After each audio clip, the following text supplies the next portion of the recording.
Hi guys, so I wanted to make this video because I've been battling with this for like over 2 years now, and I think it needs to be said.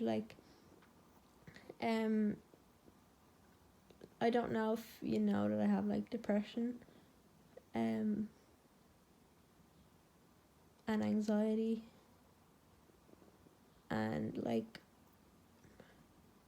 today I just want to make like a video on my mental health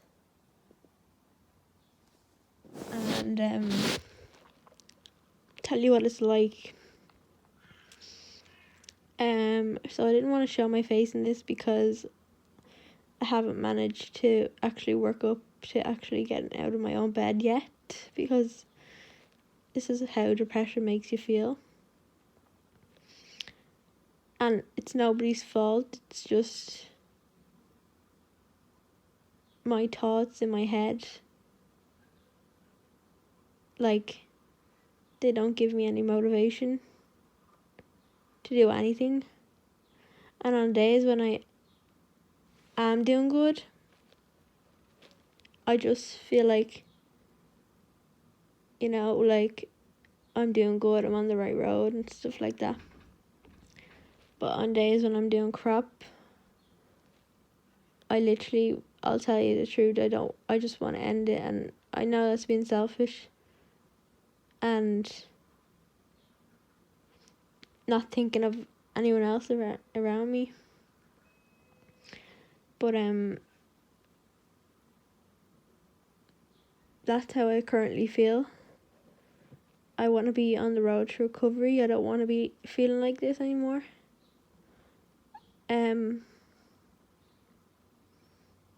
I want to feel better in myself. I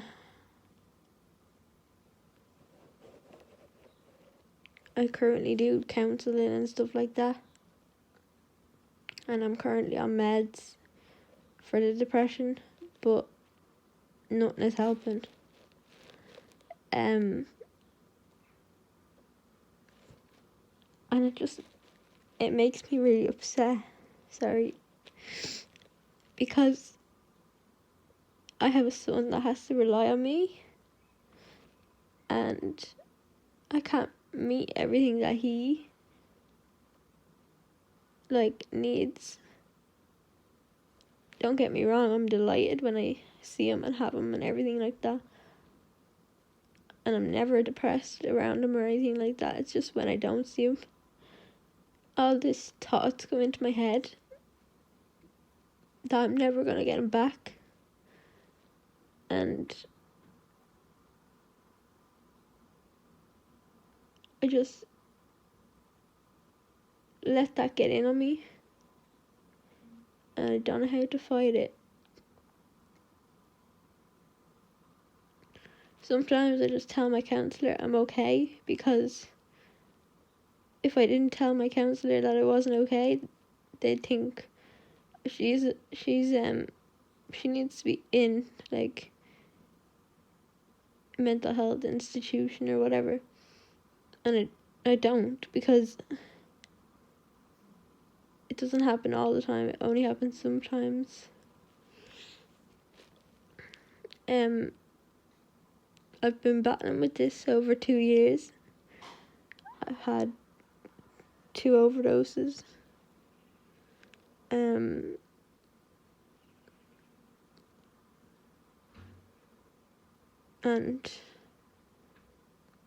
I don't want anyone to feel sorry for me. I just want this to be my story, because this is how messed up the mental health system is in Ireland. It's not good at all.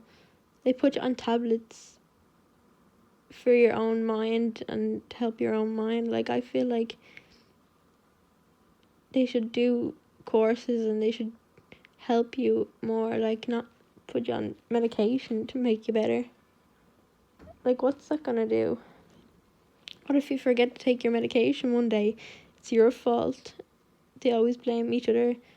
They always blame the person that was upset if they ever take their life. They always say she's selfish, suicide's selfish. you need to break the stigma on that, because it's not selfish. And I'm not talking suicide here, I'm talking about mental health in general. Like, I am not doing good. Like, I have said it loads of times to people, I'm not doing good. And it's just like horrible, because I don't have suicidal thoughts, because I'm here for my son. But who's to say I'm not depressed? Who's to say? And then on top of that, I get thrown in my face, oh, you just lie in bed all day. I don't lie in bed all day. If you suffered with this horrible, horrible, horrible disease, mental health, you'd know how it feels to battle with your own mind every single day. It takes me ages to get some motivation into me. And even if that's just going for a shower and then going back to bed, I'm proud of that, because I've done something.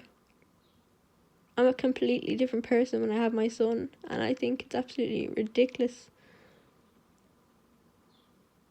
that I don't have my son. All because of disability. I have physical disability called myoclonic dystonia, and I'm going to make this into a journey to show on the road to recovery.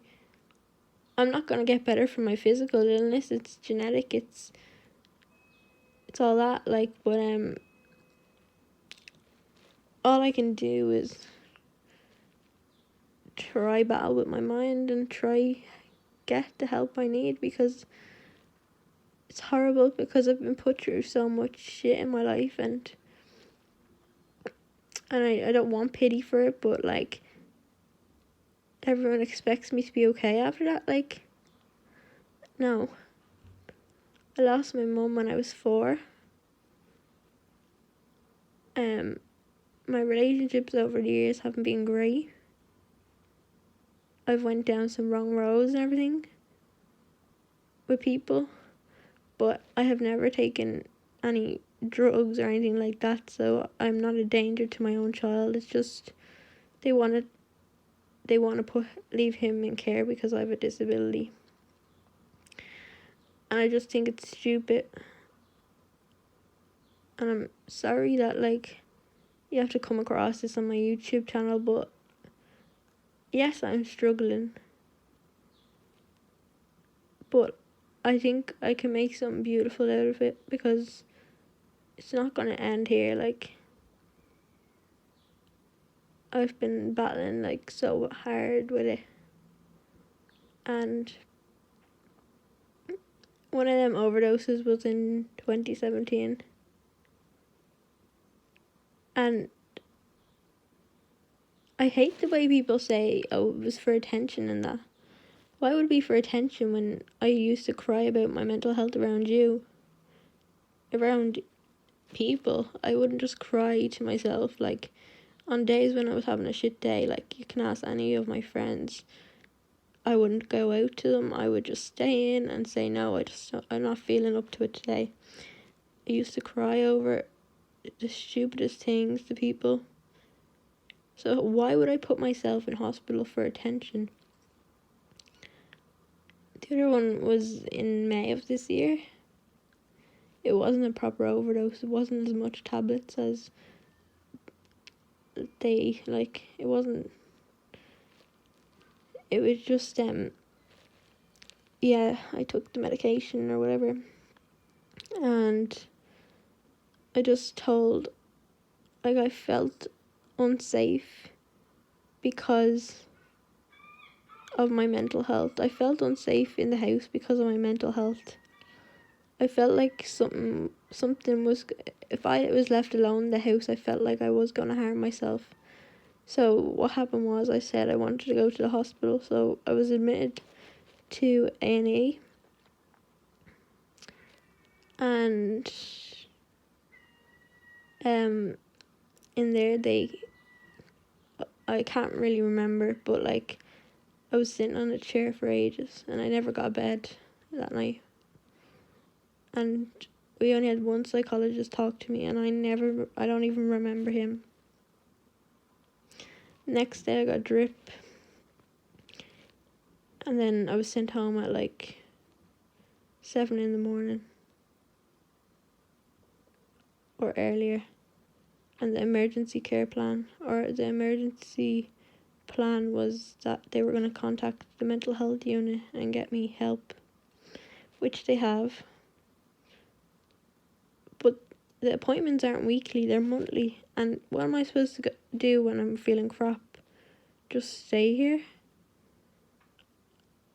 I don't mean to sound like horrible and stuff like that. I really do have supportive friends, but I feel like I don't have anyone at the moment because I don't have, and I have supportive family, but I don't like to talk about my mental health with anyone.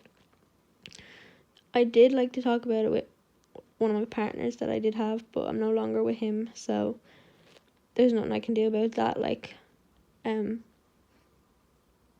But yeah, this is just the beginning of the whole situation, and I hope I